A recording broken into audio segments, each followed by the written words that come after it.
Assalamu alaikum wa rahmatullahi wa barakatuh. Bismillahir Rahmanir Rahim. Alhamdulillahi Rabbil Alameen. Wa salatu wassalamu ala Sayyidina wa Nabiyyina Muhammad wa ala alihi wa sahbihi ajma'in.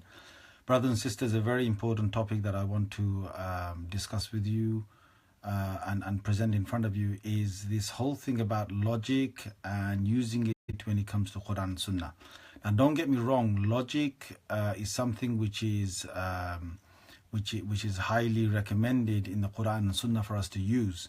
But there are limitations and there are ways that you have to understand where you can't use your logic and where you can use your logic. So don't get me wrong, in the Quran Allah Azza wa Jal has told us, أَفَلَا تَعْقِلُونَ, don't you use your intellect, أَفَلَا تَذَكَّرُونَ, don't you take heed from this. So a lot of this is us using our logic and so on. But when it comes to a logic, as in logically something doesn't seem right, so therefore I'm going to reject it, or I'm going to say that it doesn't mean what it means. One has to be careful in how they do this. So, for example, if somebody was to say that, oh, this Sahabi has said this particular thing, and logically it doesn't make sense, and I'm going to reject it. Like, if you pick up a point and say, why is it that Abu Hurairah radiallahu anhu is the one that is always giving narrations about the dog and the dog's saliva, and because he used to have a kitten, and then you logically come to the conclusion that Abu Hurairah never used to like dogs, you're running into trouble now, because what you're doing is you're assuming something, and you're almost saying, and this is going to be the worst part of it, which is you're almost, or perhaps you are saying that he was dishonest, na'udhu billah, with his narration from the Prophet sallallahu alaihi wasallam. Or let's say, for example, Abu Hurairah radiallahu anhu, he narrates, so many ahadith. You say, well, how come he's got so many ahadith? Well, Abu Hurairah radiallahu anhu himself explains in Bukhari, and he says that he, when the Muhajirun were going out and they were in the they were in trade and business, and the Ansar were in the farmlands, Abu Hurairah radiallahu anhu sacrificed all his time to stay with the Prophet sallallahu alaihi wasallam and to learn ahadith, and he got a special dua of the Prophet sallallahu alaihi wasallam, after which he never forgot a single hadith. I mean, he had a wonderful memory power. Now, when you start saying, or when somebody starts saying, well, how come Abu Hurairah gives this narration? And then, very loosely, if somebody starts saying that Abu Hurairah radiallahu anhu, he spent time with the Jewish converts. Well, the Jewish converts became Sahaba radiallahu anhu ajma'in. Yes, and the Jewish people did narrate some things that they had from their scriptures, but they made it clear that these were from their scriptures. The Sahaba, not just Abu Hurairah, but many other Sahaba radiallahu anhu ajma'in, heard these things from these different converts, but nowhere do we actually say that all of these Sahaba were mixing in narrations from the people of the book and mixing in things from the ahadith of the Prophet ﷺ. I mean, to be honest with you, certain people who claim that they are people of knowledge are approaching all of this in a very dangerous way, which is not academic. Let's just talk from an academic point of view. Because the moment you say that Abu Hurairah radiallahu anhu is narrating things and he's kind of mixing in, or you give the assumption that he's perhaps taking things from the Banu Israel or from the Israelites and just putting it together with what the Prophet ﷺ said, and now we don't know how to differentiate between those things. Or the moment you start saying that there are many illogical things that are narrated by this Sahabi and that Sahabi, then are you going to first and foremost, are you going to say that there's a clear way of distinguishing what was crept in and what didn't creep in? I mean, are you going to say that the ahadith that we've ended up with has come to us in this way where none of the scholars knew what was being reported from the Prophet ﷺ or from others? Are you seriously saying that? Would anyone seriously say that? I mean, it's a very dangerous pathway, because then what you end up doing is you end up having no you've got no reliance on ahadith at all. You can't rely on hadith. If that is the case, if you're going to accuse different Sahaba radiallahu anhum ajma'in of mixing things up, how can you rely on it?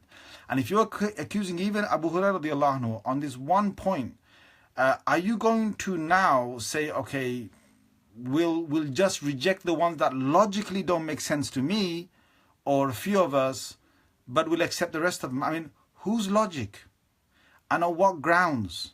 These are serious questions. Whose logic and on what grounds? Academically, let's ask this question. What are you doing here? Because if you start to say that you can apply your own logic and you can reject what you want based on your own logic, then why is this license only with you? Why can't this license be given to everybody? Imagine if you play the devil's advocate and it was given to everybody and everyone says, okay, if this doesn't sound right to me, I'm a person with ideas that, let's say everyone should be going to Jannah. Let's just say, I've got that idea. Then straight away you would find all the ahadith talking about people in hellfire for whatever reason of kufr and so on, they're in there. You're going to start rejecting them. In fact, you would find you'd be in a position to reject the Quran on the same basis, or to alter the meaning of the Quran on the same basis. Anyway, in the Quran it says, "Inna alladhina kafaru," and then it says, "Fi nari jahannam," those people who disbelieved and they're in hellfire. I mean, you'd end up, either making whatever assumption. Now, if you have got certain scholars' quotations which is acceptable, and again, there's a whole process of academia here of what is acceptable, what is not acceptable, it'd be different. But the question is, whose logic and where are the boundaries of this, and is it given to everyone? Now, if you're saying that no one should have this, only people who've studied the Sharia and so on, okay, people who've studied the Sharia, what do they base it upon? Do they base it upon a whole, a whole group of scholars and their understanding, and they all agree that this is the case? If that is the case, then you'd end up rejecting a lot of Abu Hurairah radiallahu anhu's ahadith, and you would get into another trouble. The next trouble is, how do you know which other Sahaba have narrated and have also mixed in things from the Israeli riwayat, or from different narrations of the Jewish converts that came into religion, of the rabbis that came into the religion and they became Muslims? How would you know that? And then what would it do to, let's say, for example, if you're claiming to follow, a set of scholars, whether it's a madhab, whether it's anything else, whether it's, the Hanafi madhab, Maliki madhab, the Hanbali or Shafi, how do you then say that you're going to still be part of that madhab when you've just attacked a Sahabi or a group of Sahaba because of your logic, what doesn't make sense to you? And you're saying now that, I'll accept and reject whichever hadith I want, and I'm going to base my own madhab on it. Well, that's your own madhab. That's not the Maliki madhab. That's not the Hanbali madhab or the Shafi or the Hanafi madhab. That's not that. Even if you don't follow a madhab, you've got to have a set of usuls. Okay, this is the most important part. And please, with this video that I'm doing, look, if anyone's going to be out there and making comments on my video, I want all the viewers to notice one thing, which is, I'm going to give you academically a logical process, right? Logical as in what actually makes sense in terms of how you approach the Quran and Sunnah. I'm going to give you step by step. And if someone's going to make comments on my video, then I want you to seriously ask, did they actually reply to every single thing that I'm going to say, or did they just make a little drama and a laugh and then just make one or two comments and then say, yeah, I've answered and replied? No, that is not academia. Okay, so to all the people out there who are applying logic within the Quran Sunnah and saying something doesn't make logically sense to me, I'm just going to either say it means something else or I'm going to reject it. This is the process. So whose logic? Who gives the authority? What is it based upon? If it's based upon sound academia of scholars in the past, then present it and say, these are all the scholars that have said it. If you're going to start saying, well, so and so, one person here, one person there, said this, said that, come on, anyone who does that, you can make your own cocktail of the deen. So I'll give you an example, okay? Because People have done this in the past. This is not the first time it's happened. Look, when the Sahaba radiallahu anhum ajma'een, the Rasulullah sallallahu alaihi wasallam went away from the dunya. The Sahaba radiallahu anhum ajma'een, they faced a lot of different groups. And one of them was the Mu'tazilites, or the Mu'tazilis as we know them. Now the Mu'tazilis started to use the same logic, and they said, look, if something doesn't logically make sense, we're going to reject it. So they rejected the weighing of the actions on the scales, because it logically doesn't make sense. How can actions which are untangible be weighed on a scale which is tangible? Because they couldn't make sense. Everything weighed in their time was on a scale. Now we can understand this in our time, see, because you don't have to weigh something. You weigh something digitally. You can weigh, we've got many ways to measure the air, measure the temperature. These are things that are not physically done. We've got so many different scales today. But the people of the past had problems understanding the hadith, so they rejected those ahadith. And they said, either they said they're not true, or they said it can't mean what it actually means. All right? They rejected adhabul qabr, because they literally thought there's going to be a real punishment in the grave. So they did a scientific experiment. They dug the grave and they put a person inside there. They came back the next day and they excavated the grave, and they exhumed the body, and they looked inside, and they saw neither any signs of Jannah and no signs of Jahannam. In fact, they went further and they put a glass of water intact, all right, on the person's body, and they buried it with some wood on top, so the glass is intact. And what they did is they came back the next day, and when they uncovered the grave, they found the glass to be intact. And the hadith says that a person is made to sit up, okay, in the grave. And because the glass hadn't fallen, they said that hadith is rejected. Now that can't be true, and so on, right?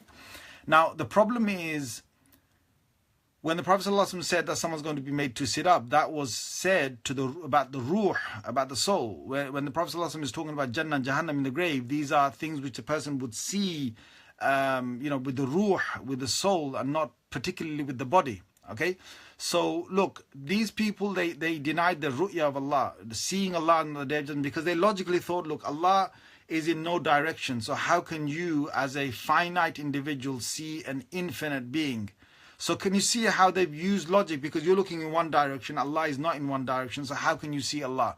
So they used logic to reject these hadith. And our Prophet ﷺ has told us that you will see Allah Azza wa Jal, just like you see the full moon, you will see Allah Azza wa Jal. Now in this day and age, there are many people that are going to reject many things in our Quran and Sunnah that we've had for over 1400 years. And they're going to reject them based on logic. And it's not new. Look guys, it's not new. But these people are going to be deviants, and they're going to be people who even the Prophet ﷺ has spoken about. There's a hadith in Bukhari that say people will justify drinking of wine and alcohol in my ummah. And it's happened, not today, it's happened for centuries. Scholars for dollars, okay? Or scholars who don't stick to academia, proper academia, scholars who follow the whims and desires. They'll go and justify anything. So for example, alcohol. They said that in the Prophet's time, alcohol was made by squashing, grapes, right? And the fermented grapes became alcohol.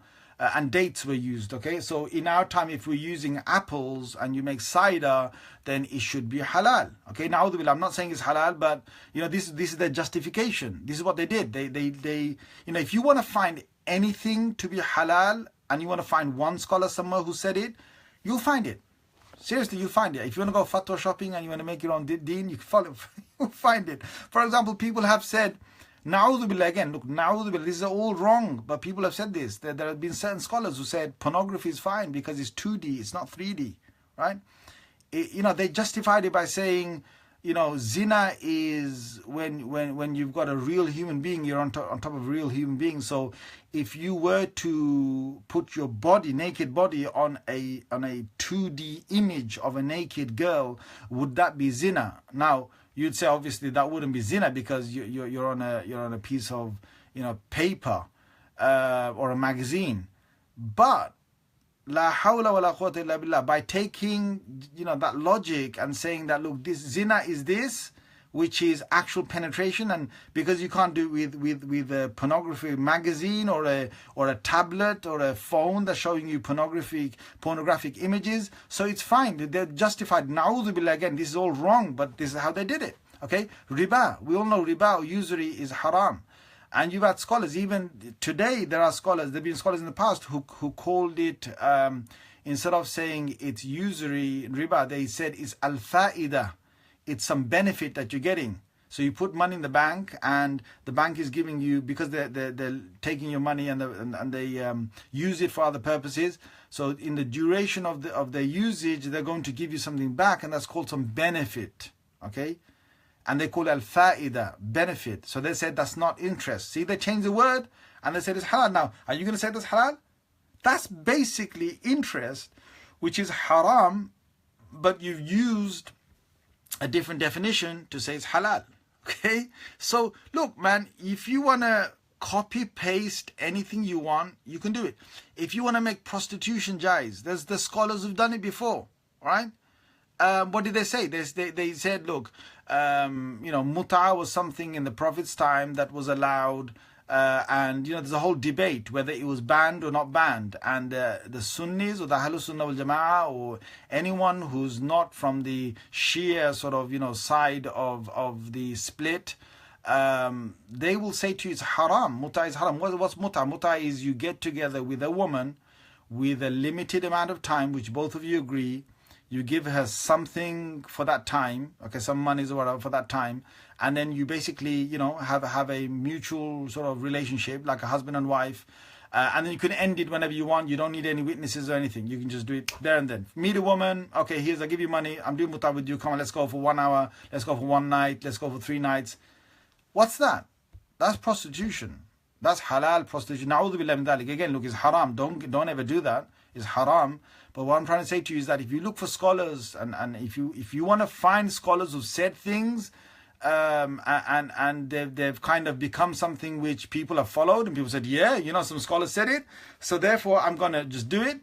Guys, I want you to be careful. Jahannam is real. I'm being serious here. Jahannam is real, and the Prophet ﷺ talked about ulama usu. He talked about evil scholars, serious evil scholars. In fact, Dajjal will have a large group of these scholars following him from this ummah. Okay, I want you to understand this. Dajjal will have youngsters, shubban, that will follow him, and evil scholars that will follow him. And these are the people who will try and tear our deen apart by saying, look, I'm a person who studied, I know the deen, I've done so many years, I've got this title with my name, and I'm going to tell you, look, this other scholar said this scholar said this scholar. And what they're doing is they're doing exactly what Rasulullah sallallahu alaihi wasallam warned us of, which is you're picking and picking anything you want, and you're saying it's based on my logic. Look, it makes sense, so let's just do it, or let's reject it, or let's alter this. And there's a whole group of followers, of youngsters that are following these scholars. And I'm warning you, guys, I'm warning you, because these people will lead you. Okay, they will lead you to dalala, to error. They will lead you to misguidance. They will lead you away from Allah and His Messenger, because Allah and His Messenger did not allow all of this. Now, if your scholars haven't yet said this, they're on the pathway to do this, my friend.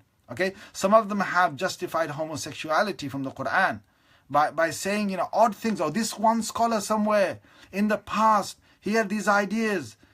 He said it should be okay, so therefore let's... Come on, my friend, you can find anything you want. You will find scholars, some scholars, okay? These are the minorities. Again, this is the problem. You carry on picking on minority opinions, you can make your own religion up, okay? Because you will find Muslims who, in the past, who scholars, who said, having sexual intercourse from the behind, from the rear, there's some that wanted to allow it. Okay, these are minority opinions. Majority of scholars, rejected all of this. Majority of scholars, in fact, almost all scholars have rejected, homosexuality within Islam. Okay, now this is again homosexuality and whatever happens outside, that's their thing. Okay, I'm not here to judge people. I'm not here to condemn people. I'm not here to say anything about homosexuals. But what I'm trying to say is within Islam and within the Sunni narrative, within the Ahlul Sunnah wal Jama'ah, based upon the early understandings of the Sahaba, the original the original students of the Prophet ﷺ, who were there at the time of revelation, who understood why these verses came, how they were meant to be understood, why the Prophet made certain statements. From them, homosexuality in Islam, in the Ahlul Sunnah wal Jama'ah, is haram. Okay, it's completely haram. Now that's a legal position, and that's a religious legal position from the Ahlul Sunnah wal Jama'ah based on the classical understanding of these revelations. Okay, now what goes on today is different.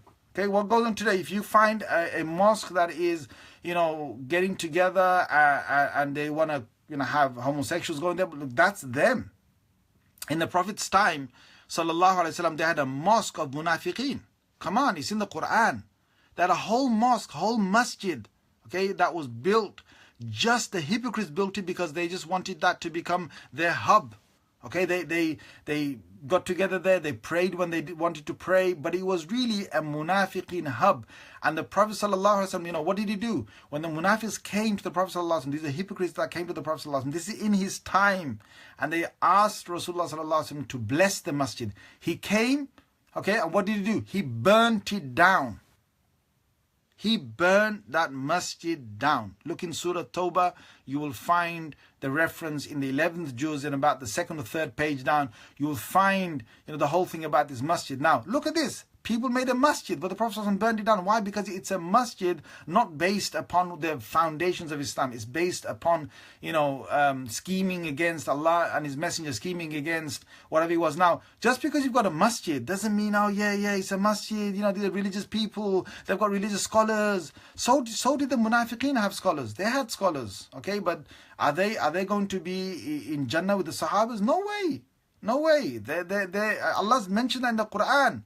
And some of these scholars who are giving you logic to destroy our deen, okay, they follow the same pathway. Now, I went to America recently, and they told me that there's a large group of youth that are finding some of these scholars who are using logic to say, let's just get out of this, old baggage of the deen. Let's make it cool, and let's sort of, get all the, youngsters kind of mood to be accepted in the deen and their behavior and whatnot. There's a large following of these youth, and they're following some of these scholars, and it's very, very dangerous, and it's also very worrying that this is happening. And guys, I'm asking you out there, look, reject these scholars, reject their ideas, because what they're doing is, look, once they get to this level, you can reject anything. Look, there's already been saying that miracles of the prophets were not actual miracles is not new. It's happened in the past. These are not new things. Okay, so if you meet a scholar who's making these claims, this is not new. This has been in every century possibly in this ummah, okay, as old as this ummah is. But what happened? Those people vanished with time. Okay, they weren't taken seriously. Why? Because look, let me give you a thing about logic. How can you say that all these miracles in the Quran, they're just visions, or they just were things that have always got a scientific explanation? Then what's the point of Allah giving miracles in the Quran and miracles to these prophets that proved that Allah exists? Well, what's the point of that? I mean, come on. If everything has a scientific explanation, then you should say that the current scientists today, they've got some serious power, and they must have some serious religion. Otherwise, What are you trying to say? I mean, if you say that every prophet has got some kind of scientific explanation to his or any of the miracles that we can't put a scientific, we're just going to say it's metaphorical. What are you doing? First, it's not even academia. It's not even based on, a whole group of scholars that have said, yes, this is the case. It's just you and your thoughts and your own logic saying, well, I don't care, I'm going to do this. And the Arabic saying says, it says, Khalif Toraf. If you go against the general belief out there, general trend out there, you're going to become very famous. If you go against what people are generally on as a trend, you go against that, you will become very famous. And that's what's happening. Those scholars get a lot of attention because of that reason. But should you be following them? Because Dajjal's going to have a serious following. Okay? He's going to have a big following. Would you want to just follow Dajjal because he's got the biggest crowd of the day? And look, again, let's not make this into polemics or whatever, or into scaremongering. No. Let's keep it academic. Okay, so academically, tell me this, yeah. If you're applying logic to all of the Quran and Sunnah, why can't you reject all of Hadith and say, because Hadith can't be trusted, I'm just going to stick to the Quran? That's what certain people have done. Do you know that? That's what certain people have done for generations. And you'll find, even today, there's a whole movement, the Quranists, the people who just believe in the Quran and they reject all Hadith. Now, subhanallah al-azim, if you go down that pathway, what have you got left? Because look, let me tell you this. It's a very simple thing. You're going to end up saying there's no 5 daily prayers. Because nowhere in the Quran does it say there's 5 daily prayers. Nowhere in the Quran can you show to me that Allah said pray 5 times a day. And I sat with a Quranist once for 5 hours. It was a discussion from Isha till almost Fajr. And I was shocked. I was shocked, totally shocked, okay? And the person I was discussing with, he didn't have a leg to stand on, because I said to him, okay, fine, let's talk from an academic point of view. And please, if anyone's making any replies to this video of mine, I really hope every single point I'm making is answered from an academic point of view. Otherwise, just keep your mouth shut and just say that you've got your own religion, right? What happens is, when I said to this person, nowhere in the Quran it says pray 5 times a day. How are you going to establish praying 5 times a day? And how do you know how to pray? Because the formation of salah, of takbir first, and then holding the hands, and then standing the way we stand, and then ruku next, and then sami Allahu liman hamdah, and then 2 sajdas next. That formation, where do you find in the Quran? It's nowhere in the Quran. And you know what the person said to me? He said to me, oh, that's how we've got the religion from our forefathers. I said, what? So now your religion is based upon what you've received from your forefathers? He said, no. It's based upon Quran only. I said, okay, fine. If it's based on Quran only, prove it. Prove your religion and the way you pray from the Quran. He couldn't do it.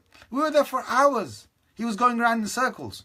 Now, to all these guys out there who are using logic with the Quran Sunnah in this manner, I'm going to say to you the same thing. Where are you going? Because eventually you're going to end up with your logical thing to say, well, you know what? Let's start rejecting Hadith, because how are you going to trust something which has got flaws in, we don't even know how they're brought together? I'm not saying that. They're saying that. And then what will happen is when they just accept Quran, they will then start to reject parts of what we've already known from the deen. Like, let's say Salah, for example. How do you actually prove the way you pray from the Quran? You can't do that. Impossible. The whole sequence of prayer from the Quran is impossible. Now, if you're going to say to me, well, no, we'll take that from certain ahadith that are mutawatir. My friend, okay, this term mutawatir, okay, I don't know what definition people have got there out of mutawatir, because at best you're going to find maybe 100 mutawatir ahadith, and at the minimum you're going to probably find 4 or 10 mutawatir ahadith, depending on how strict you are with what, how many people you say are needed in every generation of people narrating the chain of hadith. And how are you going to base your deen, even if you take 100 hadith that are mutawatir? How are you going to base your entire religion on that? Your whole hajj, and how you do hajj, and how you pray salah, and your Ramadan, and many parts of your entire religion, or how you actually practice religion, you're going to base it on the whole Quran and just 100 ahadith? Even if you say a couple of 100 hadith, how are you going to base it upon that? It's impossible.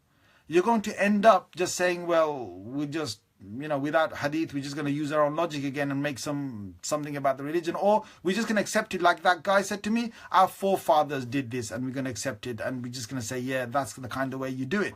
Now, and let me take you one step further. If you use your logic, the way you're using logic, so you're saying, for example, Khidr and Musa, when they met, oh, that was just a vision. Okay? That was a vision. These are what the people are saying. Some of these logical scholars, all right, that these youth are following, they've already made these statements. Now, let me tell you this. Wake up, my friend, wake up. Because you can say now that the whole of the Prophet's life and everything he got was a vision. Na'udhu, you could say it was a vision. In fact, you could say any part of his life was a vision. People have already, some of these scholars have already said the whole Isra, so going from Mecca to Jerusalem and back to Mecca in one night, okay, they're saying that was a vision and that was a dream. I mean, how absurd is that when the next day, Rasulullah sallallahu alaihi wasallam was grilled by the Quraysh. Why would he be grilled if he went in a dream or in a vision? Come on. The only reason why they grilled him, the only reason why they rejected him, the only reason why some Sahaba even, a couple of them even left the deen that day.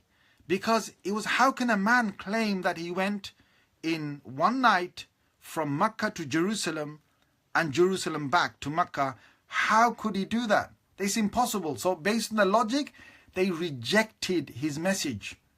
Now, these scholars have already said that was a vision.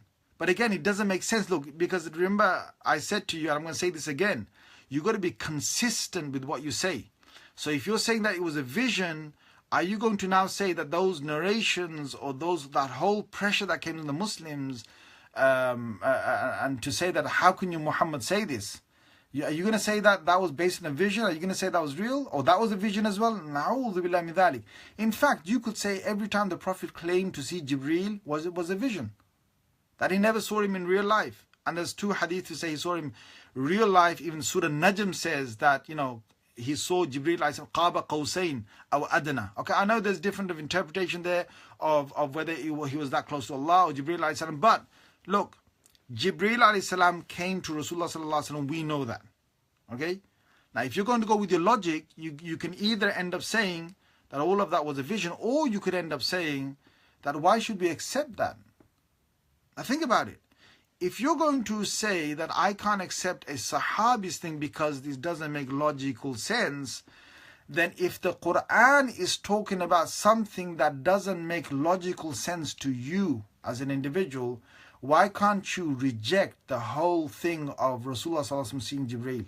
Na'udhu billahi min dhalik. Again, I'm not saying this, but that's the next step that you're going to get to, because you based everything on mutawatir. And do you actually understand that if you get to the Quran level of how it was compiled and so on, and the actual narration of it talks about how the compilation took place, how are you ever going to say that this was mutawatir? Or even if you say that, how would you take that one level up and say above Muhammad, or on the level of Muhammad sallallahu alaihi wasallam, there's mutawatir, or on the level of Jibreel, there's mutawatir? Come on, it breaks down, because Jibreel alayhi salam was one, Muhammad sallallahu alaihi wasallam was one, okay, and then the Sahaba were a group of people. Now, if your logic says that I can say what I want is a vision, I can say what is metaphorical, I can say that this wasn't a miracle, you can easily end up with the same logic of rejecting the whole Quran in itself. Okay, because look, you can make riba halal, you can make alcohol halal, you can make porn halal, okay? And some of these same individuals, na'udhu billah, if you look in their track record, okay, they've got some of those things in their background. You do research and you find whether it's pornography or something, they've got some of that in their background. So why shouldn't they want to allow that, or try and find a way to allow all of that? Okay, because of the way they've been, because of their whims and desires. So because of the whims and desires, they're going to now alter the Quran or the Quran's interpretation and say the Quran actually meant this because one scholar here, one scholar there said that. So therefore we can all accept this. My God, you can find scholars who've actually, rejected, the scholars who've done things and have said things which the ummah was amazed at, and the scholars of the ummah rejected them. Now anyway, look, right at the end, what do I want to say? I want to say that as a summary, please be very, very careful who you're taking your deen and your religion from. Because if you end up taking your religion from someone who claims to be, they probably have done the academia, they probably know Arabic, they know the sources, they know how to read the Quran, Sunnah and so on. But if they are playing this thing of the minority card and they're always trying to justify something or another new, and they're making mockery out of the religion, and they're making you feel that, you know what, it's okay because you're with me and I've got thousands of followers behind me and we're all can be all right because, how can I, I'm not alone in doing this. I've got now thousands of these youth that are following me, or others that actually giving me positive comments.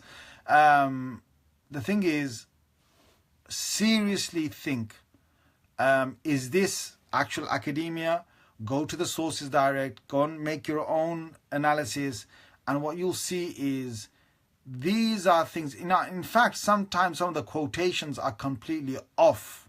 Scholars have even quoted, with some of these scholars, they've found that they're misquoting what they're saying. And that's seriously, academically, that's a flaw. And you have to answer to Allah and His Messenger on the Day of Judgment for that. Straight up, Allah and His Messenger, you have to answer to them on the Day of Judgment. Because are you saying that the Prophet ﷺ himself would have meant to say all of this, some of the stuff that you're saying? Are you saying that Allah meant all of this? Whatever your views are, your theories are, because I think the line has been crossed quite a bit, and you should be careful of who you take your religion from, and please warn others, warn your children, warn your friends to stick with what we've got. In fact, if you think of what Rasulullah ﷺ said, what will happen near end of time, is that these are the these are the things that would happen near the end of time, because certain scholars who are scholars, it happened with the Banu Israel, with some of their rabbis, not all of the rabbis, but some of the rabbis. Allah talked about يُحَرِّفُونَ الْكَلِمَ عَمْ مَوَاضِعِهِ. They gave misinterpretations of what the actual true meaning of the Torah was supposed to be. The same thing would happen in this religion, and these are the people that are doing it.